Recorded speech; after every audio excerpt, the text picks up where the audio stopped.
कल बहुत सारी जानकारी हमें सतगुरु महिमा के अंतर्गत मिली और हमारा यही काम है वर्तमान में सीखना, सीख कर भक्ति मार्ग पर दृढ़ होना। तो रावण के विषय में काफ़ी कुछ बातें परमात्मा ने बताई कि रावण भी किसी जन्म में परमात्मा जी का भगत था, लेकिन मर्यादाओं में रह नहीं पाया। आगे चलकर कुत्ते वाली मौत मरा और ढेर सारे कर्म बिगाड़ कर यहाँ से चला गया। उसके बाद परमात्मा ने और कुछ बातें बताई हैं जिनका हम आगे विश्लेषण करेंगे। तो सुनते हैं पूज्य गुरुदेव भगवान के मुख कमल से आगे क्या कुछ कह रहे हैं।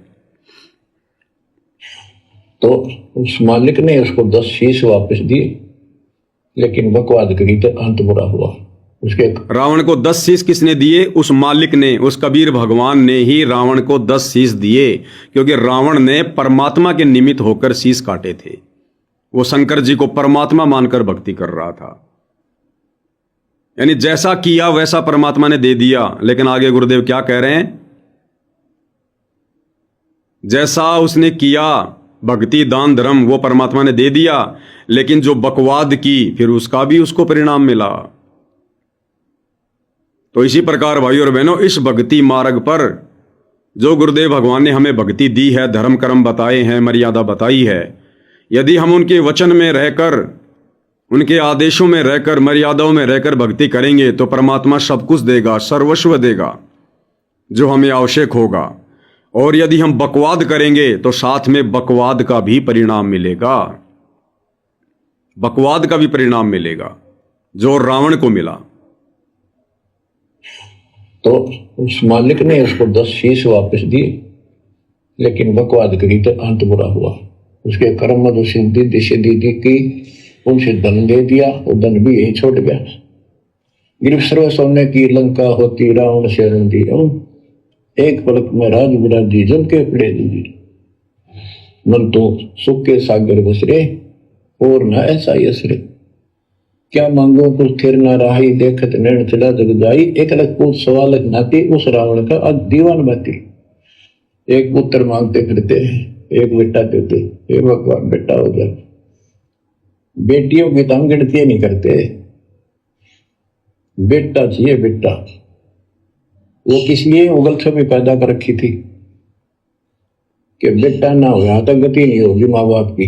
क्योंकि अंत समय में जेठा बेटा, बड़ा पुत्र माँ बाप का अंतिम संस्कार कराए, यानी उसने फूका है, फिर उसकी अस्थि डाल का हुआ है, फिर उसकी क्रियाक्रम करा हुआ है, तो उसकी गति हो। और जिसका बेटा नहीं, उसकी गति नहीं हो सकती। उसको तो संतान वाला मानते भी को नहीं, मना नहीं करते थे। गुरुदेव भगवान हमें बता रहे हैं कि समाज में किस प्रकार से ज्ञानहीन धर्म गुरुओं ने एक गलत धारणा पैदा कर रखी है। बेटा और बेटी ये संस्कार से मिलते हैं। हमारे पूर्व जन्मों में जिन आत्माओं के साथ में जैसे भी संस्कार होते हैं, उस आधार से हमें नेक्स्ट मनुष्य जीवन में संतान जो है प्राप्त होती है, बेटा या बेटी। लेकिन जो धर्म गुरु हैं, ज्ञानहीन धर्म गुरु, उन्होंने ऐसी गलत फहमियां समाज में पैदा कर दी जिस कारण से बेटियों को समाज ज्यादा महत्व नहीं देता है, केवल बेटे को ज्यादा महत्व देता है। कि बेटा पैसे कमाएगा, बेटा धन कमाएगा, बेटा बुढ़ापे में तुम्हारा सहारा बनेगा, बेटी की तो तुम शादी कर दोगे, वो तो ससुराल चली जाएगी, बुढ़ापे में तुम्हें कौन संभालेगा, तुम्हारी कौन सेवा पानी करेगा। और यदि बेटा नहीं होगा तो फिर उस आदमी की मरने के बाद मुक्ति नहीं हो सकती, क्योंकि बड़ा बेटा बाप की चिता को अग्नि देगा तो बाप की मुक्ति होगी। ऐसी ऐसी गलत फहमियां इन अज्ञानी धर्म गुरुओं ने समाज में पैदा कर रखी थी। अब आप और हमारे लिए गुरुदेव भगवान शिक्षा दे रहे हैं कि भाई इस 13वें यथार्थ कबीर पंथ में सतगुरु रामपाल जी से उपदेश लेने के बाद, उनके भगत बनने के बाद, आपने किसी भी प्रकार से बेटा और बेटी में कोई फर्क महसूस नहीं करना, बिल्कुल भी। उन तमाम समाज की मिथ्या धारणाओं का हमने खंडन करना है, तोड़ना है, उखाड़ फेंकना है। बेटा हो जाए तो भी हमने ज्यादा खुशी नहीं जाहिर करनी, बेटी हो जाए तो भी हमने कोई ज्यादा खुशी या नाराजगी जाहिर नहीं करनी, क्योंकि इस भक्ति मार्ग पर भगत को ना तो बेटा देगा ना बेटी कुछ देगी। इस भक्ति मार्ग पर यदि भगत को कुछ मिलना होगा तो सतगुरु की मर्यादित भक्ति से मिलना होगा। और ना ही भगत ने सतगुरु रामपाल जी से उपदेश लेने के बाद बेटा या बेटी को अपने बुढ़ापे का सहारा समझना चाहिए। हम मान लीजिए उम्मीद लगा के बैठे हैं कि बेटा बुढ़ापे में मेरी हेल्प करेगा, मेरी मदद करेगा, मेरी सेवा करेगा, घर में पुत्र वधू आएगी, वो हमारी सेवा करेगी। क्या गारंटी है वो बेटा, क्या गारंटी है कि वो बेटा लंबी आयु प्राप्त करेगा? अगर वो बेटा तुम्हारी आंखों के सामने मर गया तो, अगर शादी होने के तुरंत बाद मर गया तो, वो बेटा अगर निकम्मा निकला तो, अगर वो शाकट निकला तो क्या करोगे? वो पुत्र वधू तुम जिसकी आस लगाए बैठे हो तोते की तरह, वो अगर शाकट निकली तो फिर क्या करोगे? फिर भगवान से अरदास करोगे, भगवान इससे अच्छा तो बेटा ही ना देते। तो पहले उम्मीद ही क्यों लगा रहे हो? उम्मीद केवल अपने गुरु से, उनके चरणों से, उनकी भक्ति से लगानी है। भगत का सहारा भगवान होता है, बेटा बेटी नहीं होते हैं। और जिन भक्तों ने अपने बेटा बेटियों से किसी भी प्रकार के सहारे की उम्मीद रखी है, फिर भगवान भी उसका अंत में उसकी सहायता नहीं करता, उसकी मदद नहीं करता। उसके साथ फिर वही बनेगी जो उस तोते के साथ बनती है। वो शंबल के पेड़ पर तोता बैठता है, और शंबल के पेड़ पर गुरुदेव ने बताया कि ऐसा फल लगता है, बाहर से ऐसा दिखाई देता कि बहुत बढ़िया स्वादिष्ट होगा, लाल लाल, लेकिन उसमें रुई होती है, कपास होती है। तोता कई वर्षों तक उम्मीद करता है, उसको निहारता है कि जब ये पक जाएगा मैं इसको खाऊंगा, मुझे आनंद आएगा।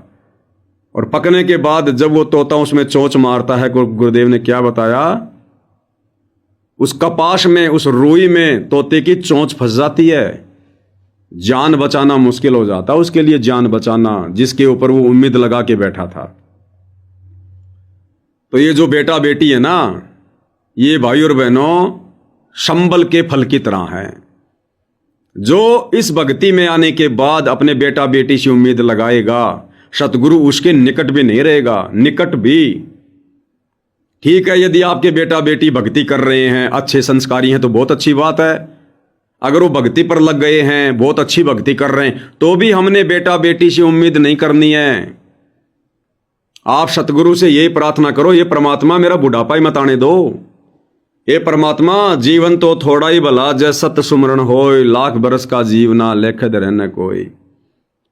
आप क्यों उम्मीद कर रहे हो कि मेरा बुढ़ापा आवे, मैं परेशान हूं, फिर मेरे बेटा बेटी मेरी सेवा करे? क्यों सोच रहे हो तुम इतना?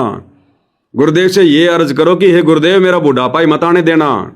हे परमात्मा जल्द से जल्द मेरे से सतभक्ति कंप्लीट करवा के मुझे सतलोक ले चलो, मुझे इस गंदे लोक में नहीं रहना।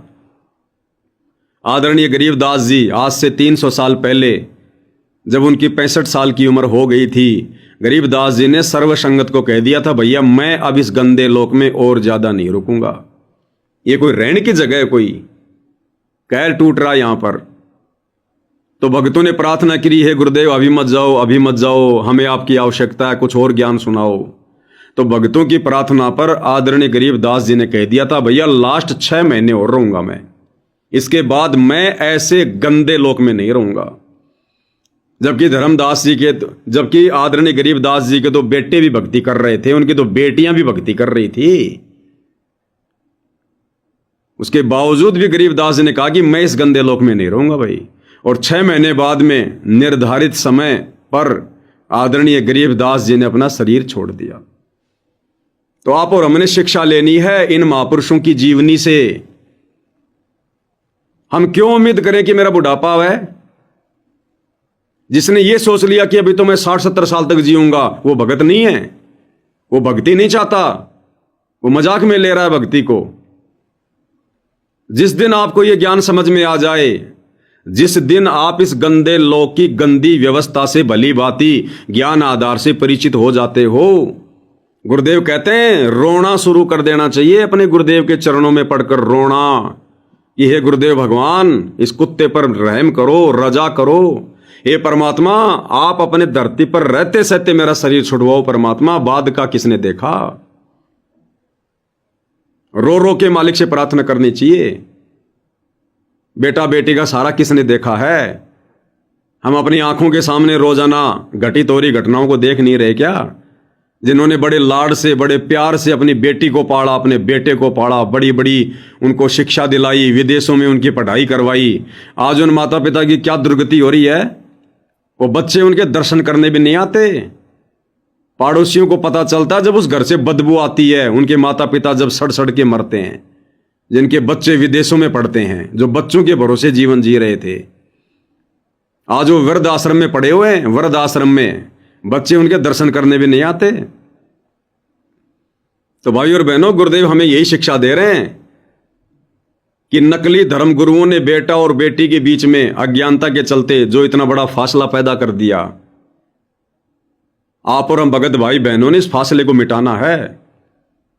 अगर किसी भगत के घर में लड़की हो जाती है, नाक नहीं चढ़ाना चाहिए, अन्यथा परमात्मा नाराज होगा, फिर भक्ति नहीं है तुम्हारे घर में। लड़का हो गया, ज्यादा खुशी जाहिर नहीं करनी चाहिए, क्या पता हो काल का दूध पैदा हो गया हो, क्या गारंटी हो भक्ति करेगा। करेगा तो अपने लिए करेगा, उस आत्मा के अपने संस्कार हैं। ना जाने कितने जन्म में वो आत्मा जो तुम्हें छोटा सा बच्चा दिखाई दे रहा है, जिसके प्रति हमारा मोह उमड़ रहा है, ना जाने कितने जन्मों में वो रावण रह चुका है, वो कंस रह चुका है, दुर्योधन की भूमिका कर चुका है। आज आप उसके बाप हैं, आपके घर में वो पैदा हुआ है। ना जाने कितने जन्मों में वो आपका बाप रह चुका है, कितने जन्मों में वो आपका दुश्मन, आपका शत्रु रह चुका है। यहां हर एक आत्मा अपना कर्म संस्कार भोगने आती है और हमने इन संस्कारों से पीछा छुड़वाना है। उनमें ज्यादा आसक्ति नहीं रखनी, ज्यादा मोह ममता नहीं रखनी उनके अंदर। कल नहीं बताया परमात्मा ने, मोह के अंदर 10,000 हाथियों जितनी पावर है।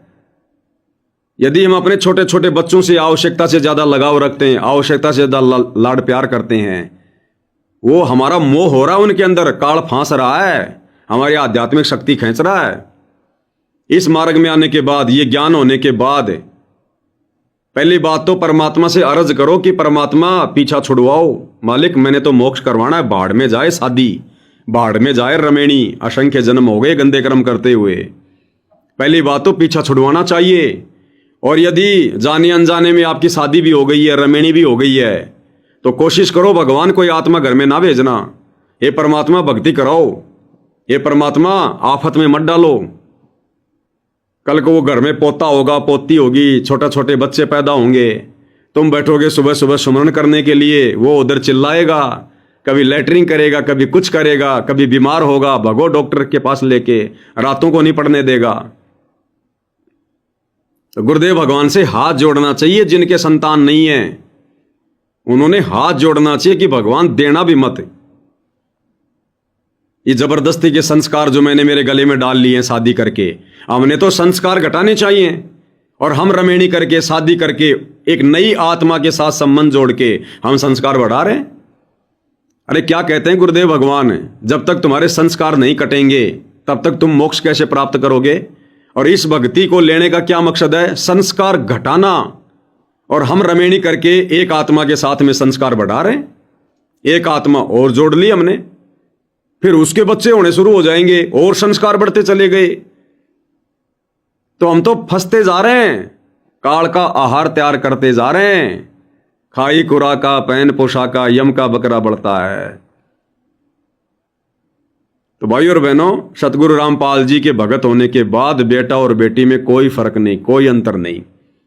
जिसके बेटा है, बेटी है, अच्छे से उनको परमात्मा की भक्ति पे लगाओ।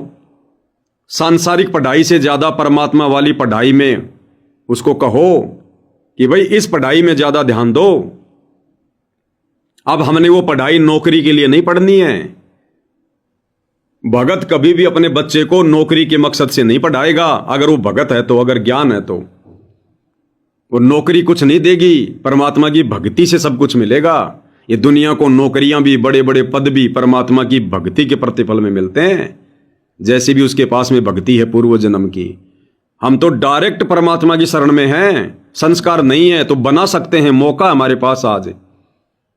हमारे गुरुदेव भगवान ने खुद नौकरी को ठोकर मार के यही तो दिखाया कि नालायकों, काई की नौकरी, तुम भक्ति करोगे, फिर तुम तो दुनिया की गुलामी करोगे। तुम्हारे ऊपर कितने अधिकारी होंगे, कितने अफसर होंगे, तुम तो दुनिया की गुलामी करोगे, दुनिया की नौकरी करोगे, भगवान की क्या खाक करोगे। कहां तुम भक्ति को समय दोगे। 10-20 हजार रुपए के लालच में सारा दिन गधे बने रहोगे तुम। तो भगवान ने खुद नौकरी छोड़ के दिखाई ताकि आने वाले समय में मेरे से कोई नौकरी ना मांगे कि गुरुदेव नौकरी दे दो, नौकरी दे दो, छोरा नौकरी लग जाए। ये सबसे बड़ी नौकरी है, सतगुरु की सेवा। इसको मर्यादा में रह के करो। इससे बड़ी कोई सर्विस है क्या, कोई नौकरी है क्या। इससे हमें सब कुछ देगा सतगुरु, सारे काम सरेंगे हमारे। भाग्य में नहीं होगा तो भी परमात्मा दे देगा, और कहां से दे देगा, कैसे देगा, हम सोचते रह जाएंगे। फिर भी हम नौकरियों के पीछे लगे रहते हैं। तो सतगुरु रामपाल जी का भगत, उसने बेटा बेटी में किसी प्रकार का कोई अंतर नहीं समझना चाहिए, और ना ही बेटा बेटी के ऊपर उसने आश्रित होना चाहिए कि ये बेटा मुझे संभालेगा, बेटा मुझे बुढ़ापे में रोटी देगा। नहीं,